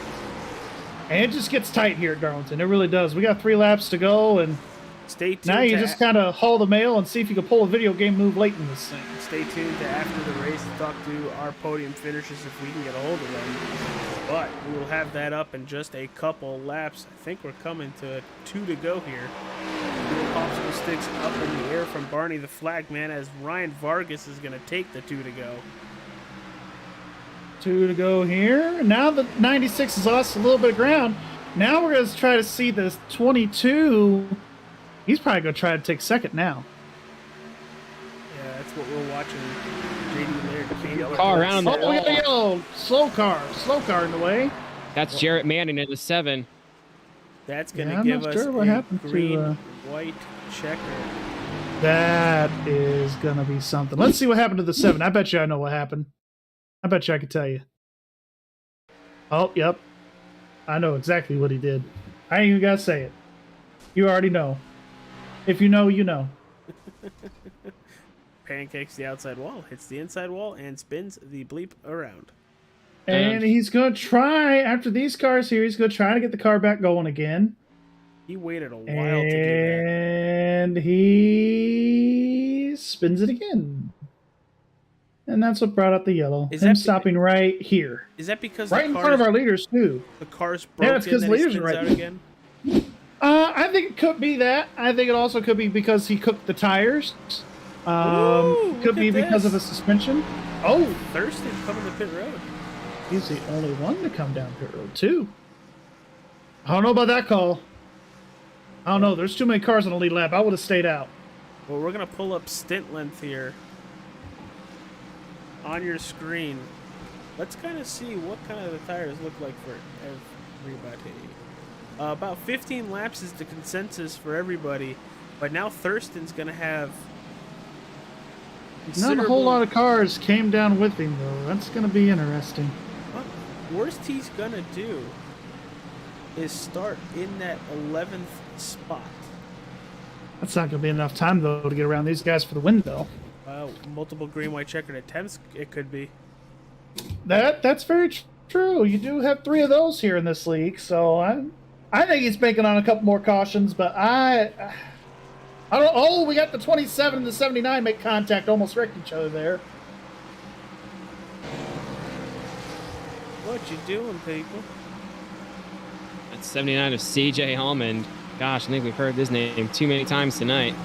On a couple incidents, not of his fault, as he's I don't know if he's saying something to the 27, like I didn't appreciate what you did there, or what. Looks like he's trying but... to send his baby Ruth back to Best Buy. Wasn't happy with the candy bar, so he was wanting a refund. Don't know But why you're getting I mean, we've seen that 79. No offense to CJ, I say this in a loving way, because it's a Days of Thunder reference and we're Throwback Week. He's hit everything but the pace car. Hey, let's go back to that caution earlier. There, I'll talk about the 7 there of Jarrett Manning. Earlier in the race on lap 87, the number 1 car of I think that's Matthew Edens. He had a similar incident where he spun around and hit the wall. The only difference though between him and Jarrett was that tried to resave it, get back out racing, and unfortunately went right in front of the leaders. Whereas Matthew Edens, he just had to tow it because he was stuck in the wall. So unfortunate circumstance. I think if Jarrett didn't try to come back out there in front of the wall there, I think we would have seen a green flag run all the way through. So yeah, and I think he was trying to be respectful, but at the same time here, if it was me, I would have just towed it. Because you know they're racing for the win, you know it's an intense battle for the lead. I would have just towed it and let these guys just have at it instead of, causing a situation like this where now the 96, I bet he's kind of second guessing himself a little bit. It's going to be interesting though to see that 96 come up through the field once they drop the green here. Yeah, I think we are most likely gonna watch that 96 because 15 lap older tires, newer tires is a lot here at Darlington, but it's such a tight racetrack. It could be a lot. He's going to throw 3 wide into 1. You watch. Oh, I wouldn't be surprised. He's shown that he's got some serious marbles. That's for sure. Which I hope a lot of these drivers go back and listen to the broadcast because I've had an absolute blast once again with you, Gary. But bringing Peyton in, a guy that I don't normally talk to a lot. Peyton, you've been fantastic tonight. It's been fun. I hope to have you up here more on Wednesday nights. Yeah, Seb, thank you for having me. I've enjoyed it tonight with you guys, and yeah, I'd love to come back here. As we are here with 3 to go on this overtime restart. Gary, AJ, what do you guys think? We're gonna see make it back to the line, or we're gonna see him wrecking? I think we're gonna see him wreck again. I think we're gonna see a SHM. What that means. Green flag back in the air. Rodriguez already on the loud pedal. He's getting a huge jump there. Gonna pull the 20 with him. And we're gonna have to watch that 96. What's he doing right now, Peyton? 96. Where is he at? He is back in 11th, right behind the 37. Gonna try to make a pass on him here. 37 got a little loose. He got very loose there. As we are coming to the white. Another yellow. Got another yellow. And another green, white. And guess who it is? Would it be the 79? Mr. Baby Ruth himself. Yep. CJ, what happened? Oh, I don't think it was completely his fault that time. No, that looked like Oscar Henson. Did Oscar get mad there? What happened there, Oscar? I think Oscar might have turned into the Grouch. Huh? I think he might have just made contact. Yeah, I think you're kind of right. It looked like the 85 got maybe a little bit of help from the 10 or 15 or 20, whatever that car is there. Well, if he did, that was 100% netcode. Yeah, it looks like he blinked there on looks like on your end there, and right now in the chat. And I am too. Yeah, the 79 blinked out for a second, and I don't know if the 85 got loose. That It's kind of a weird deal there. A lot of netcode there too. Could be netcode. One thing's for sure, CJ does not seem happy with the 85 there. No, he's not. Can't confirm. And these leaders are not happy that more cautions keep coming out either. Well, they won't have to wait long. The admin have shortened the caution by a lap. We have 2 laps to go before we go back to green here. We got people thinking about pitting. Let's see if they actually do it here, AJ. They're thinking. They're thinking. They're going to do the old. They're going to do fake them. I think they're bluffing. Yeah. So, what about you? I don't Yeah, they're bluffing. Oh, this is turn 2. Wrong end of the racetrack. Damn it, Gary. My bad, guys. Ted Deckert's going to get the lucky dog. He'll put himself back on the lead lap What here. is the 30 and the O2 do? They are really committed to making this pit road thing work, I tell you. I don't know, maybe this is cooling their tires down by getting the sand down there? I'm not... This is interesting. Oh, 20s... I don't know what are they doing? I'm entertained. Saving fuel? Could be. Could be. Literally my only thought there. I guess maybe they're trying to cool their tires off by running this slow on the track. I'm not sure. I do know that, you know, with the tire model the way it is now, you can run in the grass and actually cool your tires down. That's a thing? Yes, but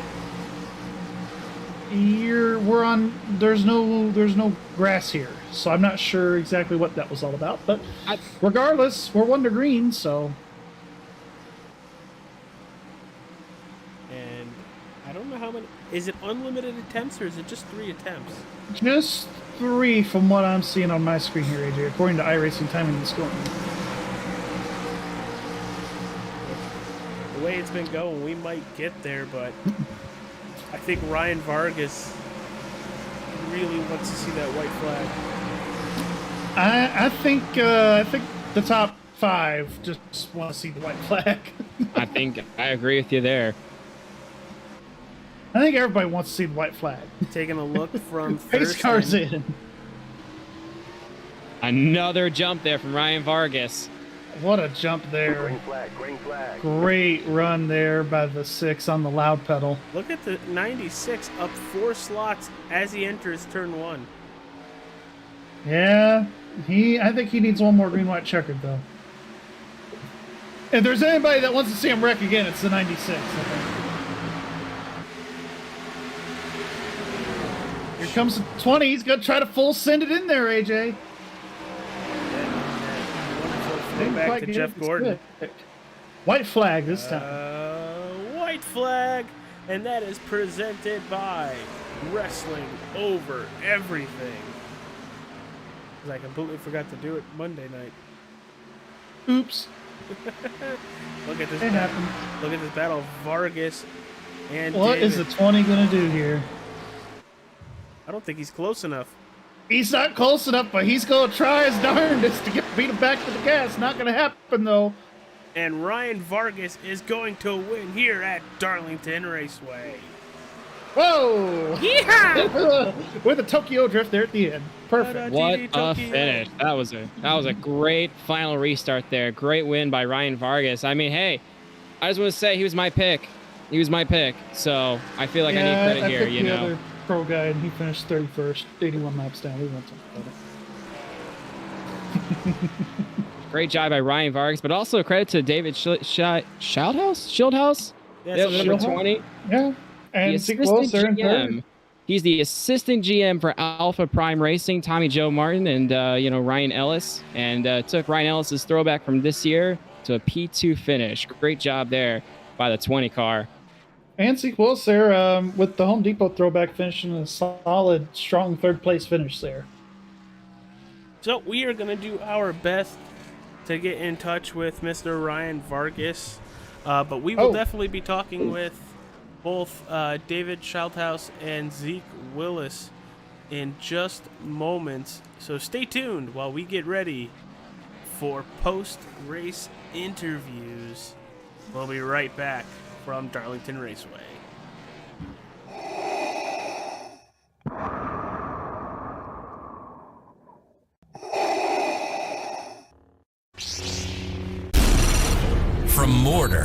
Hogwarts to Gotham. The nerds have come together to create a show for nerds by nerds. Join nerds doing nerd things as they talk about all things nerdy. Stay up to date on the show by liking the Nerds Doing Nerd Things Facebook page.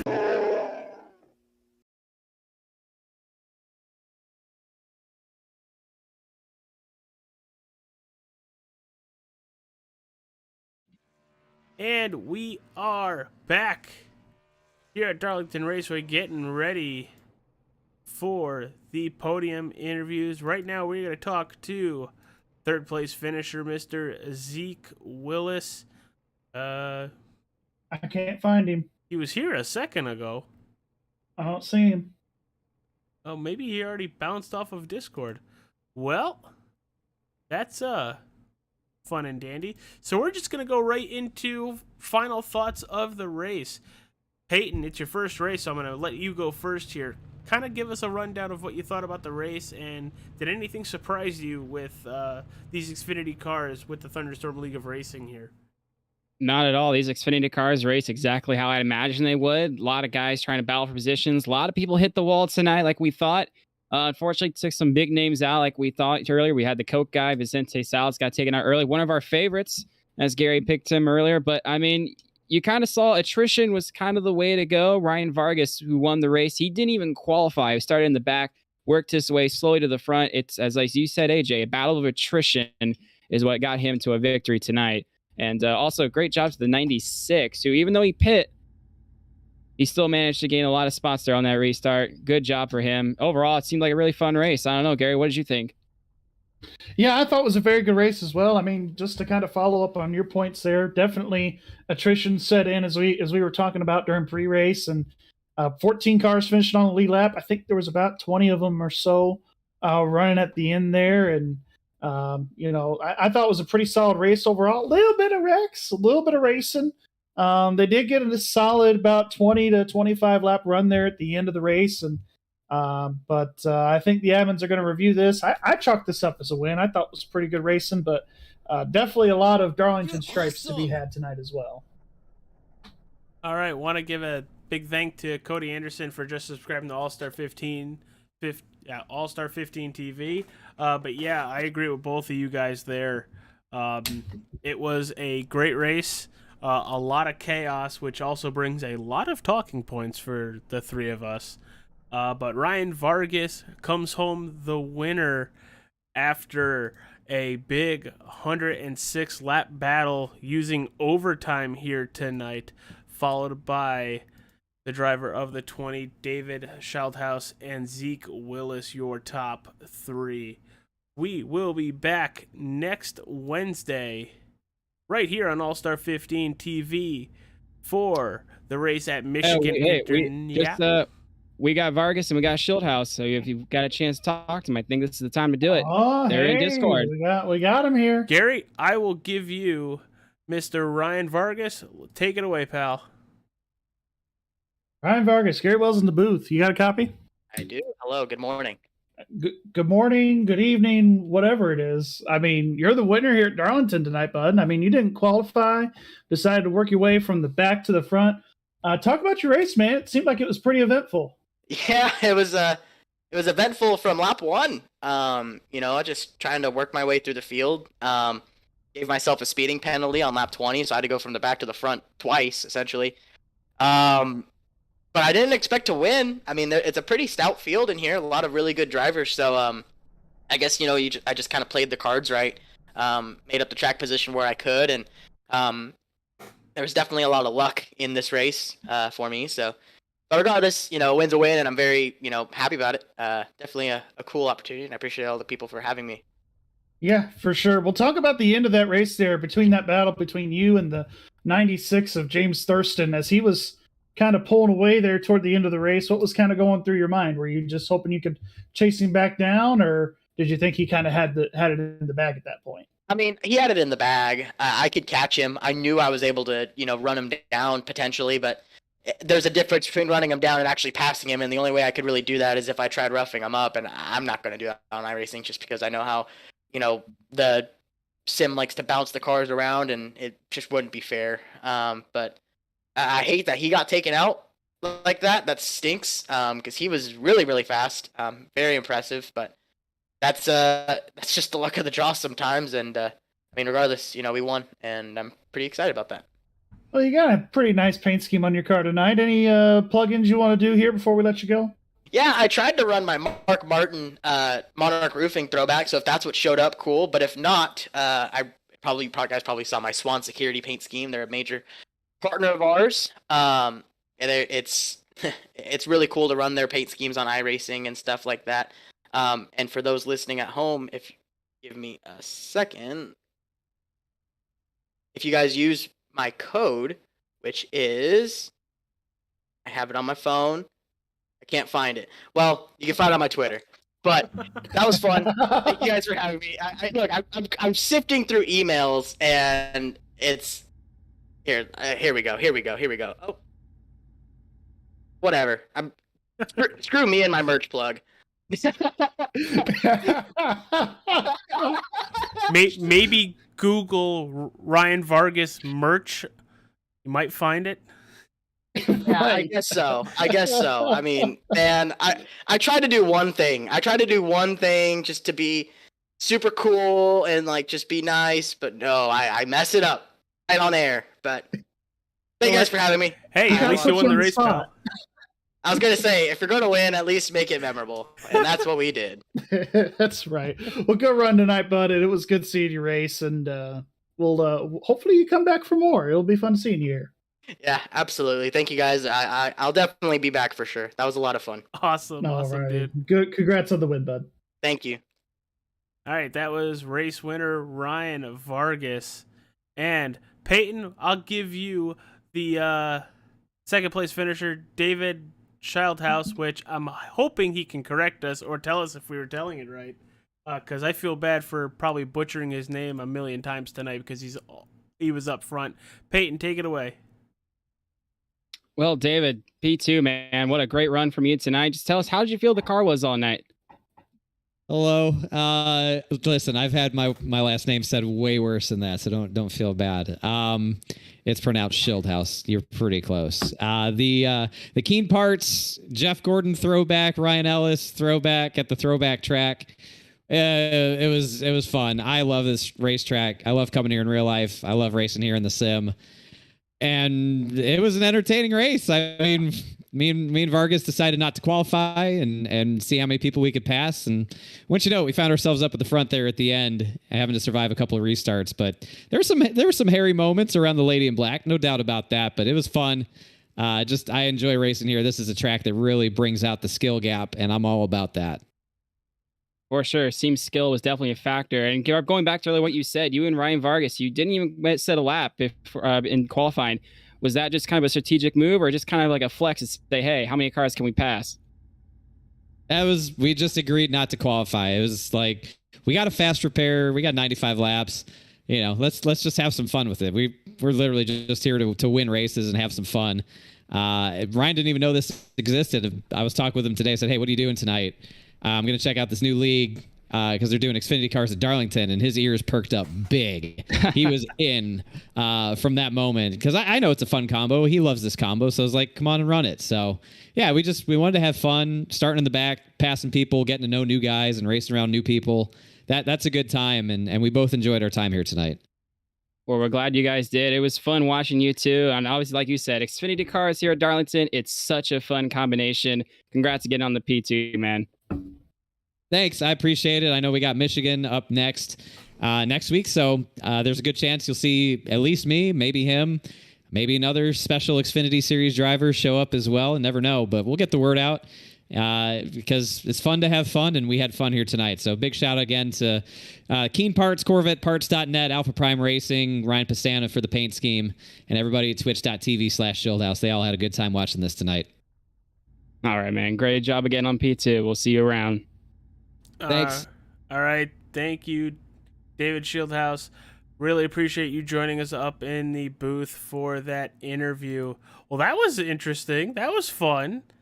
Didn't think we were going to get to talking to them, but hell, league admins, Noah Wilson, Chase Baker, and Devin Mosley kind of stepped up Made it there. happen. So, cool. Hopefully next week at Michigan, like he said, we get more the merrier. But for All-Star 15 TV, I'm AJ Capola.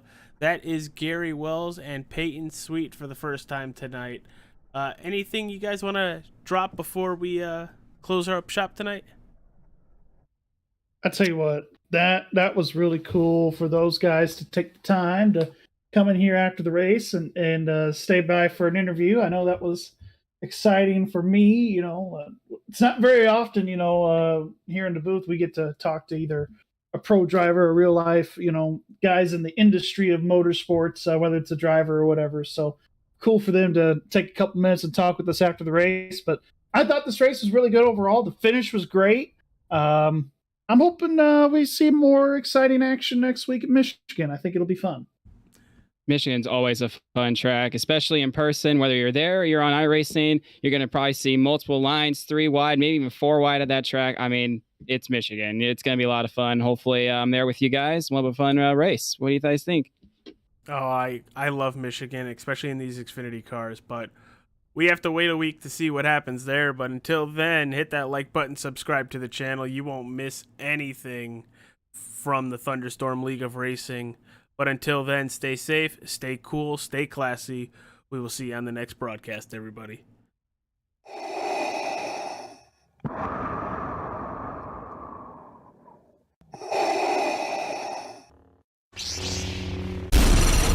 From Mordor to Hogwarts to Gotham, the nerds have come together to create a show for nerds by nerds.